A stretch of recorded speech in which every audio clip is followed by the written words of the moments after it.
নমস্কার বন্ধুরা, আমি অরিন্দম চলে আসলাম আজকে এসএসসি 25,000 শিক্ষকের যে চাকরি বাতিল হয়ে গেছিলো তার বিরাট একটা গুরুত্বপূর্ণ আপডেট নিয়ে এবার কিন্তু আজকে ভিডিওটাতে আলোচনা করব যে সিবিআই কিন্তু চিরুনি তল্লাশি কিন্তু শুরু করেছে।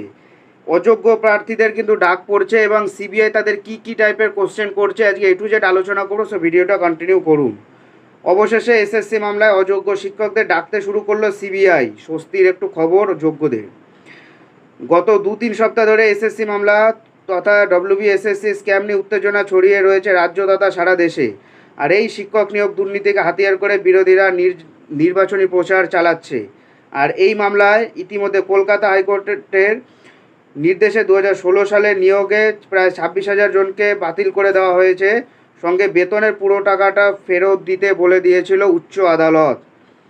তালিকায় রয়েছে নবম থেকে দ্বাদশ শ্রেণীর শিক্ষক শিক্ষিকা, গ্রুপ সিডি কর্মী। এবার সেই মামলায় চাকরি বাতিলের স্থগিতাদেশ, দুর্নীতির অভিযোগ অযোগ্য শিক্ষকদের একাংশে ডাকতে শুরু করলো সিবিআই। প্রায় 4,500-এর মতন কিন্তু সিবিআই কিন্তু প্রমাণ হাতে পেয়ে গেছে, যার উপরে আমি আগের দিন ভিডিও করে দিয়েছি। প্রায় 4,500-এর মতন পরীক্ষার্থী চাকরি যারা চাকরি করছে এদের 2 নম্বরই করে এদের কিন্তু লিস্ট কিন্তু হাতে পেয়ে গেছে এবং তাদেরই ডাকছে। সকলেই যে দুর্নীতি করে চাকরি পেয়েছিলেন এমনটা নয়, তাই যারা যোগ্য তারা যে নির্দেশকে চ্যালেঞ্জ করে সুপ্রিম কোর্টে মামলা করেন। ইতিমধ্যে শুনানিতে সেটাকে বর্তমানে স্টে করে দেওয়া আছে এবং 16 জুনের মধ্যে পর্ষদকে কমিশনকে যোগ্য অযোগ্য লিস্ট এবং দিতে হবে উইথ প্রুফ। আমার মনে হচ্ছে না সেটা সম্ভব হবে, কারণ এক একজনের কাছে এক এক রকমের ওএমআর বেরোচ্ছে, এক একজন এক এক ধরনের কথা বলছে। বাট কোনটা ঠিক কোনটা ভুল এটা 16 তারিখে হবে, না হলে প্যানেল বাতিলও কিন্তু হয়ে যাওয়ার চান্সও কিন্তু থাকছে। প্রসঙ্গত 2016 সালে নিয়োগে প্যানেল বাতিলের বিরুদ্ধে সুপ্রিম কোর্টে যে চাকরিহারা মামলা করেছেন তাই নয়, পশ্চিমবঙ্গ মধ্যশিক্ষা পর্ষদ এর বিরুদ্ধে প্রতিবাদ জানিয়েছে। তাদের বক্তব্য, একসঙ্গে সব শিক্ষকের চাকরি থেকে বরখাস্ত করা হলে স্কুল চালাবে কে, ছাত্রছাত্রীদের পড়াবে কে? তাই আদালতের কাছে আর্জি জানিয়েছে যোগ্যদের, যারা যোগ্য তাদের অবিলম্বে চাকরি দেওয়ার ব্যবস্থা করা হোক। এটা তো কমিশন দেওয়ার কথা, আদালত কি করে দেবে সেটাই তো বুঝতে পারছি না।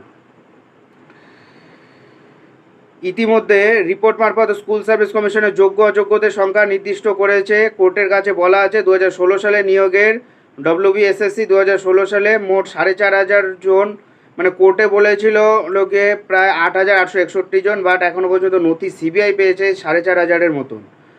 বাকি যে 16,862 জন যোগ্যতা চাকরি পেয়েছিল, কিন্তু এরপর আরও কিছু সময় দেওয়া হয়েছে স্কুল সার্ভিস কমিশনকে। যেহেতু এখন ভোট পর্ব চলছে তাই এর মধ্যে আর কোনো কাজ সম্ভব নয় বলে জানিয়ে দিয়েছে। তাই আগামী 16 জুলাই এই মামলার পরবর্তী শুনানি। অযোগ্য শিক্ষকদের এবার তলব করতে শুরু করলো কেন্দ্রীয় তদন্তকারী সংস্থা সিবিআই। টেট পরীক্ষার অ্যাডমিট কার্ড এবং বেতন পাওয়ার নথি সহ নিজাম প্যালেসে তলব করা হয়েছে অযোগ্য শিক্ষকদের। সেই তালিকা ধরে প্রায় 4,327 জন অযোগ্যকে তলব করেছে সিবিআই। অযোগ্য শিক্ষক শিক্ষাকর্মীদের মোট 6টি তালিকা রয়েছে সিবিআইয়ের হাতে। প্রত্যেক তালিকা থেকে বেশ কয়েকজনকে তলব করা হয়েছে। একাধিক সংবাদ মাধ্যমে প্রকাশিত হয়েছে এবং বিভিন্ন সোশ্যাল মিডিয়ায় সিবিআই নোটিশ প্রতিলিপি ভাইরাল হয়েছে। এটা কিন্তু আপনারা কিন্তু সবাই কিন্তু দেখেছেন। সিবিআইয়ের হাতে তালিকা কিভাবে এলো? এবার প্রশ্ন হচ্ছে সিবিআইয়ের হাতে এই তালিকা এলো কোথা থেকে, বা এই 4,327 জনকে কিসের ভিত্তিতে ডাকা হয়েছে? সংবাদ সূত্রের খবর, ওএমআর যাচাই সংস্থা নাইসা থেকে সিবিআইয়ের যে হার্ড ডিস্ক পাওয়া গেছে সেখানে কারা কারা সাদা খাতা দিয়ে চাকরি পেয়েছে, কাদের ওএমআর শিট ম্যানিপুলেশন হয়েছে তার সম্পূর্ণ তালিকা কার্যত সেখান থেকেই ডাকা হয়েছে। এবার হয়তো কোথাও নাম নেই, কিভাবে চাকরি পেলেন, কাকে টাকা দিলেন, এই ধরনের কড়া প্রশ্নের মুখে পড়তে হতে পারে অযোগ্য শিক্ষকদের। এবার আর সিবিআই এই জেরায় আরও নতুন তথ্য উঠে আসে কি না সেটাই কিন্তু দেখার। কিন্তু আমারও মনে হচ্ছে যে নতুন কোনো তথ্য বেরোবে। অনেক অনেক অনেক নেতামন্ত্রীও কিন্তু এর মধ্যে ইনভলভ আছে। এটাই হলো আজকের আপডেট। এরকম আপডেট পেতে হলে আমাদের চ্যানেলটিকে সাবস্ক্রাইব করে রাখুন। দেখা হচ্ছে পরের ভিডিওতে। ভালো থাকবেন সবাই। নমস্কার, জয় হিন্দ, বন্দে মাতরম।